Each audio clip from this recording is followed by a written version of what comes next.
Salut à vous. Bon matin. Je vais commencer en priant. Jésus, je te prie de toucher les cœurs qui écoutent cette vidéo, Seigneur, sur le feu du premier amour et sur la discipline.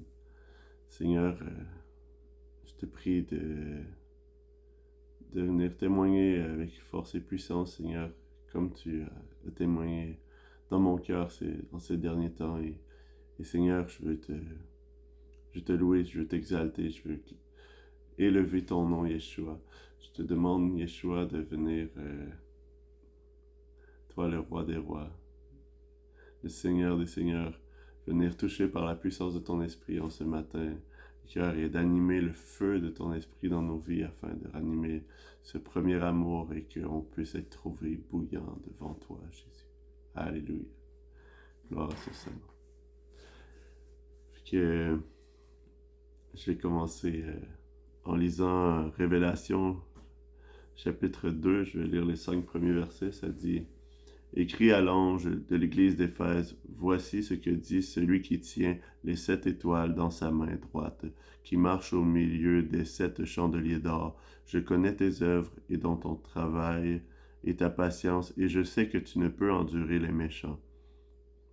Tu as éprouvé ceux qui se disent apôtres et ne le sont point. Tu les as trouvés menteurs, et tu as enduré, et tu as eu de la patience, et tu as travaillé pour mon nom, et tu ne t'es point lassé.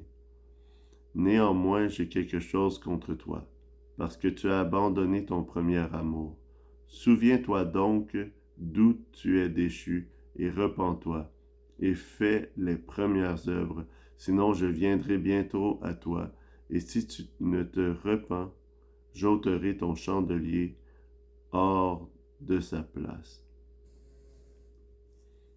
Et je partage ce texte ce matin parce que c'est en fait une prière que je faisais depuis quelques mois, en fait, où je réalisais dans ma vie où je n'avais plus le feu du premier amour. Je priais le Seigneur, je disais: Seigneur, j'ai perdu le feu du premier amour, j'ai plus ce même zèle pour toi, j'ai plus la capacité aussi de partager ton évangile de la même façon. Et dans ma prière, je lui disais: j'ai jamais eu autant de, de connaissances pour toi ou même je suis passionné de toi, mon cœur ne doute point, j'ai rien, mais il y a quelque chose qui me manque, cet amour qui était là à l'origine pour toi, il dit, elle s'est atténuée, puis je priais, puis je cherchais, puis je disais, où est-ce que je suis dans l'erreur? Le Seigneur a réformé plusieurs choses dans ma vie dans les derniers temps, mais je, je savais que toutes ces choses-là qui se transformaient, j'ai dit, Seigneur, il y a quelque chose qui me manque, il y a quelque chose que je vois pas. Puis c'est où j'ai tombé, parce que le passage il dit: souviens-toi donc où tu t'es déchu et repens-toi. Et c'est quoi je fais dans ma marche qui fait que j'ai pas ce feu encore en dedans de moi qui animait. Puis le passage va dire, c'est dans le verset 5, il dit: et fais les premières œuvres. Puis là, je priais et pendant longtemps, et sans voir, je voyais pas le point où ce qui manquait dans ma vie ou tout ça. Et il y a un frère, j'ai écouté le témoignage d'un frère qui partageait qu'il lisait 25 chapitres par jour depuis sa conversion. Et là, quand il a partagé ce témoignage-là, et depuis qu'il est venu à Jésus, ça fait une vingtaine d'années, il lit 25 chapitres par jour. C'est vraiment une lecture quand même colossale parce que pour moi, genre, si je lis 25 chapitres dans une journée, ça équivaut à lire pendant 3 heures à peu près. Si c'est moi, à ma vitesse de lecture. Et, mais quand il a partagé ça, ça me, ça m'a vraiment frappé. C'est un frère qui est beaucoup dans l'intercession, c'est un homme de prière. Ça m'a vraiment frappé parce que ça m'a rappelé que dès ma nouvelle naissance, j'ai eu à cœur, puis j'ai fait cette routine de vie-là dans ma vie, de me lever tôt le matin avant d'aller travailler. À l'époque, je travaillais dans un travail séculier. Et avant d'aller travailler, je lisais 10 chapitres par jour. Et, euh, et je lisais mes 10 chapitres et je passais 1 heure dans la prière. Après, je me préparais à partir au travail. Puis là, après ça, dans la journée, je continuais à lire, puis à prier, puis à avoir ma relation avec Jésus, ma communion. Mais j'avais cette discipline de vie-là, de me lever très tôt le matin pour prendre à peu près 1 heure de lecture, 1 heure de prière, et passer un bon 2 heures avec le Seigneur, seul à seul, à communier avec lui. Et j'ai réalisé que c'était quand j'ai entendu le frère partager qu'il lisait 25 chapitres depuis sa conversion, depuis qu'il était venu à Jésus, j'ai fait Ah! Et l'éclair, la lumière est venue dans mes yeux et j'ai réalisé, j'ai dit, j'ai perdu ma discipline. En fait, parce que j'ai pris finalement la connaissance que j'avais de Jésus ou la relation, la proximité que j'avais de lui comme quelque chose d'acquis. Puis j'ai... Et le Seigneur nous appelle premièrement à être des disciples, parce qu'il dit à aller faire de toutes des nations des disciples. Un disciple, c'est un élève, c'est un étudiant. Et, et quand je me suis mis à remettre cette discipline-là en œuvre, après 8 jours, j'étais rendu je lis un proverbe par jour. Là, fait que, après 8 jours, j'étais rendu au proverbe 8 et j'arrive à un des proverbes que j'aime bien dans le proverbe 8, il dit j'aime celui qui m'aime et celui qui me cherche me trouve. C'est la sagesse qui parle, mais la sagesse décrit réellement Jésus. Alors, souvent j'utilise ce proverbe-là quand je partage l'évangile aux gens. Je leur dis, le Seigneur aime celui qui l'aime et celui qui le cherche le trouve. Mais là, quand je l'ai relu dernièrement dans la version Osterval 2018 révisée, ça dit « J'aime celui qui m'aime, celui qui me cherche tôt me trouve. » Celui qui me cherche tôt me trouve. Et quand j'ai lu ça, ça m'a tellement fait de bien et j'ai eu à cœur de faire cette vidéo-là depuis quelques jours. Puis, et quand j'ai réalisé « Celui qui me cherche tôt me trouve », là, ça me rappelait parce que je connais un frère qui a déjà fait un enseignement sur l'importance de se lever dans la nuit pour chercher le Seigneur, puis de prier, de se dévouer au Seigneur dans la nuit. Et comment je connais plein de passages dans les psaumes où ce que David dit, je devançais l'aurore. Le principe est là et tout homme d'intercession sait que dans la nuit, le Seigneur nous appelle pour la prière. Mais là, c'était de le chercher tôt. Et là, j'ai réalisé, j'ai recommencé à avoir ma discipline. Mais là, quand j'ai tombé sur ce verset-là, j'ai dit, hey, tu désires que je te cherche tôt. Parce que j'ai jamais cessé de chercher le Seigneur. Mais de le chercher tôt. Puis là, ça m'a fait penser au passage de Colossiens qui dit qu'il veut avoir le premier rang en toutes choses. Et chaque journée que vous avez à lui offrir de votre vie, il veut la première place dans votre vie. Alors je vous exhorte et je vous encourage à le chercher tôt. Je vous exhorte et l'encourage à vous trouver une discipline de vie.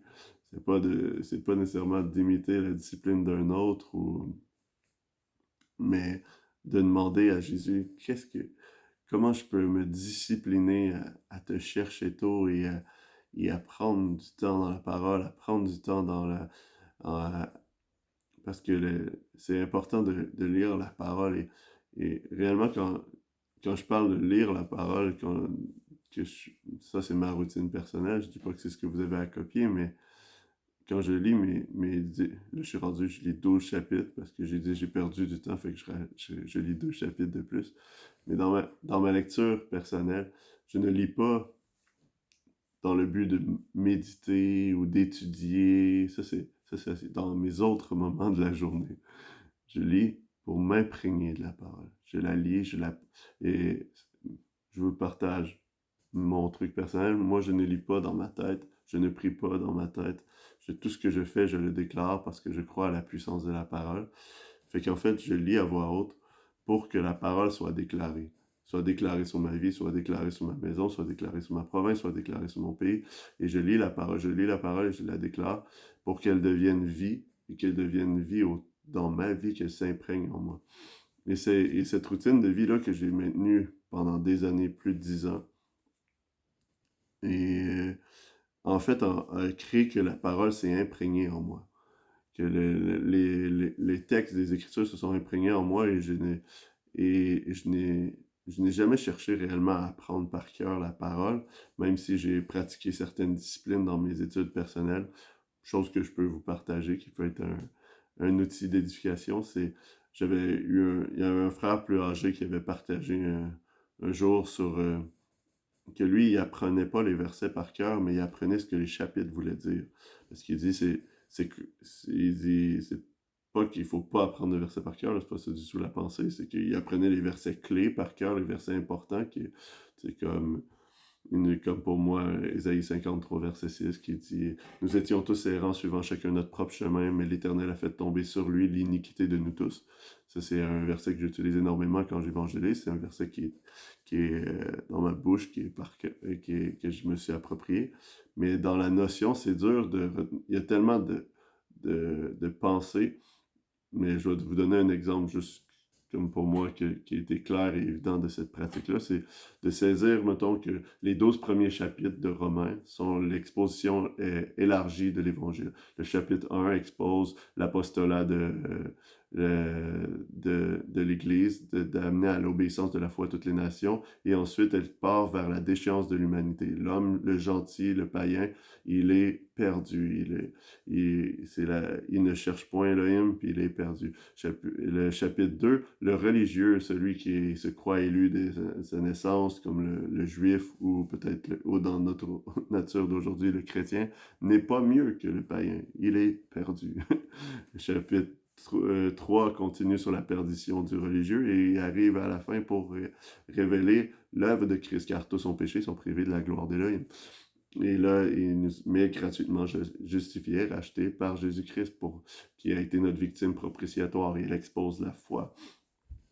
Alors à ce moment-là, le chapitre 4, la grâce, chapitre 4, la grâce, chapitre 5, encore la foi, et pour nous amener au chapitre 6 qui expose le baptême. Le baptême, ne savez-vous pas que vous tous qui avez été baptisés, c'est en Jésus-Christ et en sa mort. Chapitre 7 va parler de la loi auquel on ne peut pas vivre sous la loi. Il dit « Ô malheureux homme que je suis, qui me délivrera de ce fardeau de mort? » La loi nous conduit au péché. Et si on cherche à vivre en Jésus-Christ dans la loi, on va juste souffrir parce que la loi va nous mener au péché. On ne goûtera pas la liberté. Alors donc, qui va me délivrer de ce fardeau de mort? Je rends grâce à Jésus-Christ notre Seigneur, qui va nous amener au chapitre 8, qui va nous dire: il n'y a aucune condamnation pour ceux qui sont en Jésus-Christ, mais qui marchent non selon la chair, mais selon l'Esprit, qui va nous amener dans la marche selon l'Esprit. Et donc, il dit, vous êtes rendus des enfants qui crient Abba Père, marchez par l'Esprit, suivez le Seigneur par la puissance de son Esprit. Et là, ce qui va nous conduire au chapitre 9, où ce qui va nous montrer que, dans le fond, la souveraineté du Seigneur, que c'était son plan et de toute éternité, qui nous connaissait de la fondation. C'est un plan où il va montrer que dans sa sagesse éternelle, il connaissait déjà ses enfants, il savait qui allait se repentir, qui allait se faire baptiser. Comment il est tout en contrôle. Pourquoi? Parce que par la marche, par l'Esprit, tu vas vivre dans la puissance du Seigneur, dans la vie surnaturelle que Christ t'offre. Alors donc, automatiquement, il va t'amener à réaliser sa grandeur, sa majesté, à le découvrir de plus en plus, parce que la vie éternelle, c'est de le connaître. Alors, il va te conduire dans le chapitre 10, qui va dire que quiconque confesse Jésus-Christ, donc lorsqu'on parle de confesser, on parle de déclarer, on parle de dire le même message qu'eux, et quiconque confesse Jésus-Christ et le croit de tout son cœur sera sauvé. Mais ce quiconque-là qui confesse Jésus-Christ, c'est celui qui a traversé du chapitre 1 jusqu'à 10, et qui est par la suite, si on va lire plus loin, il va dire jusqu'à comment les gens entendront-ils prêcher si personne ne prêche, et comment Et comment pourront-ils entendre si personne n'est envoyé? Mais la foi vient de ce qu'on entend. La foi vient de ce qu'on entend et ce qu'on entend vient de la parole de Christ. Le passage de celui qui confesse Jésus-Christ et qui croit dans tout son cœur sera sauvé vient dans un contexte où on en parle de la proclamation de la parole et de quelqu'un qui s'est approprié qui a réalisé sa perdition autant de nature humaine païenne ou s'il était religieux ou que parce que tous ont péché et ont besoin de la grâce de Jésus-Christ, le don parfait de la croix, pour leur offrir la marche par la foi qui va les conduire à mourir en Christ et ressusciter avec lui pour faisant alliance avec le Seigneur, pour pouvoir s'approprier sa vie et n'étant plus esclaves du péché, ils vont pouvoir abandonner de suivre la loi pour marcher par l'Esprit afin de suivre le Maître souverain et suprême qui va les conduire à quoi? Avoir une vie de témoin qui va proclamer Jésus-Christ pour les amener à où? Le chapitre 11, où ça nous expose, dans le fond, dans le chapitre 11, va nous exposer comment la sagesse, j'aime la fin du chapitre 11, c'est surtout cette partie-là que je vais vous donner, mais le chapitre 11 va nous amener à dire car qui a été son conseiller, qui a lui donné en premier, qui a reçu en retour, à lui soit la gloire au siècle des siècles. C'est le plan du Seigneur nous outrepasse, sa sagesse, elle est plus grande que la nôtre. Et qui on est là pour contester avec le Seigneur? C'est un peu la pensée du chapitre 11. Et le chapitre 12 va nous amener à saisir le plan éternel de la restauration d'Israël et de l'Église ensemble et tout ça dans le but d'amener son Église à la fin comme étant pour rétablir son royaume. Fait que ça c'est des pour aller à dire là j'ai sorti un peu de mon sujet initial, mais c'est des choses qui m'arrivent. Mais c'est une discipline que le Seigneur m'a amené à saisir, de pas essayer d'apprendre par cœur les textes, mais d'essayer d'apprendre ce que le livre voulait dire, de ce que le chapitre, dans quel chapitre je peux trouver. J'ai pas Alors, lorsqu'on apprend, mettons, dans tel chapitre, ça parle de ça, dans tel chapitre, ça parle de ça, dans tel chapitre, ça parle... Alors, quand tu recherches plus tard dans ta vie, tu marches ou tu vis un combat, puis là, tu dis, ah, pourquoi je suis piégé dans la loi, tu sais, ou quelque chose comme ça, ben, tu dis, retourne lire Romains 7. Pourquoi je suis pas victorieux du péché? Ben, retourne lire Romains 6, peut-être tu t'es en train d'oublier ce que le baptême t'a offert dans la mort et la résurrection avec Christ en étant devenu une seule plante avec elle. Pourquoi ma chair me domine? Ben, va relire le Romains 6. Alors, si vous connaissez les clés de où sont les passages, qui vont vous bénir, qui vont vous aider à vous fortifier. Vous n'êtes pas obligé nécessairement de retenir la Bible par cœur, mais vous savez où trouver la parole d'édification qui va vous restaurer votre âme. Alors, revenons à mon sujet. Je parlais de celui qui cherchait tôt le Seigneur. Et mon objectif était de parler dans ça d'une discipline. Et que le mot disciple, nous, on est des élèves, des étudiants. On apprend à devenir comme Jésus. Puis, moi, j'étais pas un bon étudiant, j'étais pas un bon élève dans mon enfance parce que j'étais doué. J'avais de la facilité à apprendre, fait que tout le monde, mon apprentissage, quand je parle d'élèves scolaires, pour moi, on m'expliquait quelque chose, j'ai compris, la prochaine, c'est quoi? Et je voulais toujours aller plus... Je trouvais que l'apprentissage n'allait pas assez vite à l'école. Donc, je n'aimais pas suivre l'apprentissage commun de toutes les autres. Puis, à cause de ça, ça m'amenait plus que j'apprenais facilement, ça m'amenait dans le fond, à perdre mon temps parce que je voyais pas l'objectif de répéter des exercices et répéter des exercices et répéter des exercices. Et j'ai été un mauvais étudiant. Puis, je peux partager un petit impact de ça, c'est que, dans le fond, j'ai réussi toutes mes matières, j'ai jamais échoué dans aucune de mes matières, sauf une, en secondaire 5. J'ai échoué mon anglais de secondaire 5. Et la raison pourquoi j'ai échoué mon anglais de secondaire 5, c'est parce que j'ai manqué les bases du secondaire 1. Quand on est parti de l'anglais de 6e année à l'anglais de secondaire, il y a eu comme une grande coche. Et j'ai comme... Puis moi, je prenais à la légère l'apprentissage parce que c'était toujours facile, fait que je me forçais pas, je me disciplinais pas. Et, et à cause de cela, ben, j'ai eu l'impact dans ma vie j'étais arrivé en secondaire 2, j'ai eu des lacunes, secondaire 3, j'ai eu des lacunes, secondaire 4, j'ai eu des lacunes, secondaire 5, boum, et là, boum, j'ai échoué. Mais parce que j'ai échoué à cause que j'ai jamais rattrapé ce que j'ai manqué d'informations en secondaire 1. Alors, on peut vivre les mêmes procédés dans la foi en Jésus-Christ, mais c'est juste qu'aujourd'hui, on suit pas un système éducatif, on suit Jésus-Christ. Fait que Jésus, lui, il va nous ramener à la base où ce qu'on a échoué, où ce qu'on n'a pas pris nos fondations, et on repart de là, et on s'attache au Seigneur, et on met notre discipline pour suivre et apprendre. Mais la réalité, ce qui m'a appris à être discipliné, c'est le sport extrême. Mais c'était mon égoïsme, c'était mon désir de performance qui m'a appelé à être discipliné. Mais je voulais performer mieux. Et j'ai appris à travers le sport extrême à l'époque de devenir persévérant, que ça fait mal à apprendre, que c'est pas facile toujours. C'est pas quand que tu passes presque un an à tomber, à te fracasser, à tomber, à te fracasser pour essayer d'apprendre une nouvelle manœuvre, puis à pratiquer 3 fois par semaine à réussir à atterrir cette manœuvre-là, tout en pratiquant les autres pour ne rien perdre. Et, et c'est un peu comme le Seigneur quand il dit de pratiquer nos premières œuvres, tu sais, comme, et quand, dans la discipline sportive que je pratiquais, si tu veux maîtriser chacune de tes manœuvres, ben, il faut que tu la repratiques, la repratiques, la repratiques, la repratiques jusqu'à temps que ça coule dans ou que tu ne réfléchis même plus et que tu n'as même plus le doute ou l'inquiétude ou une crainte en dedans de toi. Tu fais ta manœuvre parce que tu es en contrôle de ce qui se passe. Mais alors, quand je suis arrivé avec Jésus, ben, j'avais cette discipline sportive et que j'ai transférée dans ma persévérance à Christ. Et cette discipline-là m'a amené vraiment à dire, ben, OK, Seigneur, autant que j'ai souffert, puis je me suis consacré à l'idolâtrie de ce sport, Seigneur, je veux me consacrer à toi. Puis c'est ce que j'ai fait dans la prière, c'est ce que j'ai fait dans la lecture, c'est ce que j'ai fait pendant longtemps. Et c'est ce qui m'a fortifié en Christ et amené jusqu'ici à vivre de merveilleuses et grandes choses avec le Seigneur et que ma foi a toujours été ferme.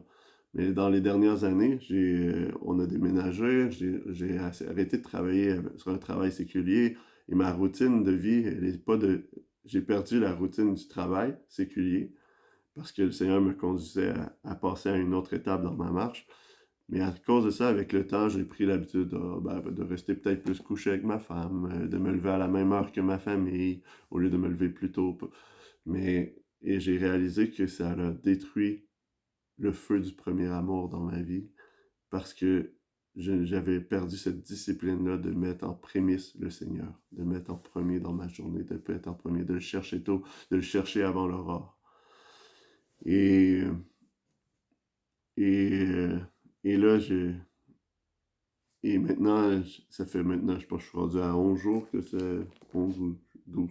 Ouais, je suis rendu à 11 jours que j'ai remis cette discipline-là dans ma vie et dès le premier jour, ce feu-là bouille en moi et depuis, le Seigneur m'ouvre des portes jour après jour pour partager son nom. Genre, et je trouvais ça pénible. J'ai dit, voyons Seigneur, j'ai de la difficulté à témoigner ton nom, les portes s'ouvrent plus devant moi, puis tout ça.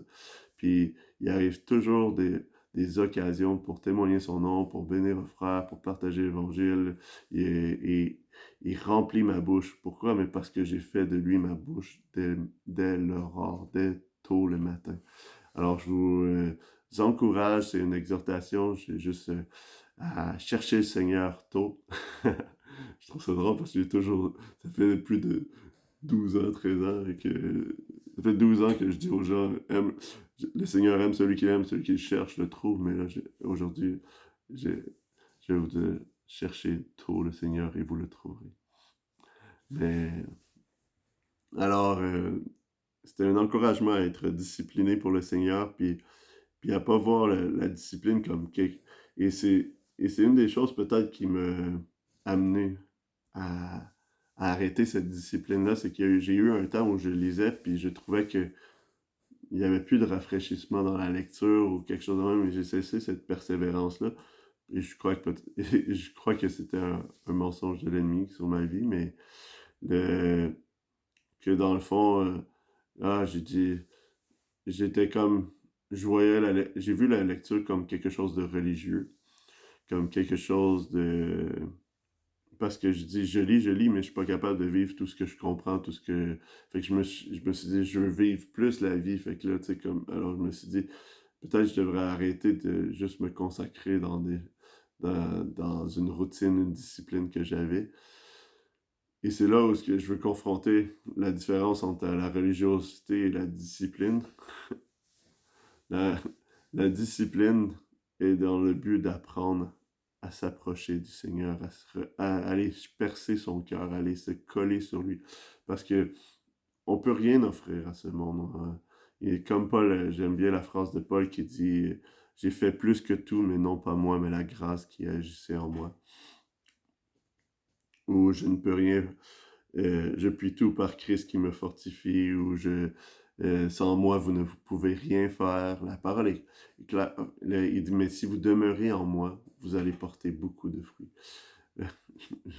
La vraie bataille du disciple, le combat ultime est de s'approcher du Seigneur toujours plus près, toujours plus près. Mais la vérité, c'est que plus près qu'on s'approche de lui, plus qu'il expose notre vie, donc plus que notre cœur, on réalise l'iniquité, la rébellion, l'orgueil, on réalise que c'est fou comment quand on vient à Jésus au départ, on pense on s'est repenti de tout, puis qu'on a tout abandonné, puis maintenant on ne fait plus d'erreurs, on est libre du péché, puis là, toutes les choses sont belles parce qu'on s'est débarrassé de certaines addictions ou on est on est libre de la colère et de toutes ces choses-là. Puis on pense que maintenant on sait aimer, puis tout ça. Puis la réalité, c'est que plus près qu'on s'approche du Seigneur, plus qu'on réalise qu'on a vraiment de la difficulté à aimer. On est orgueilleux sur bien des points et trop souvent on peut être égoïste. Mais, mais c'est en s'approchant et en se tenant près de ce feu-là qui est le Seigneur, parce que notre Elohim est un feu dévorant. Et en s'approchant de son feu qui peut purifier nos vies de toute scorie, de tout.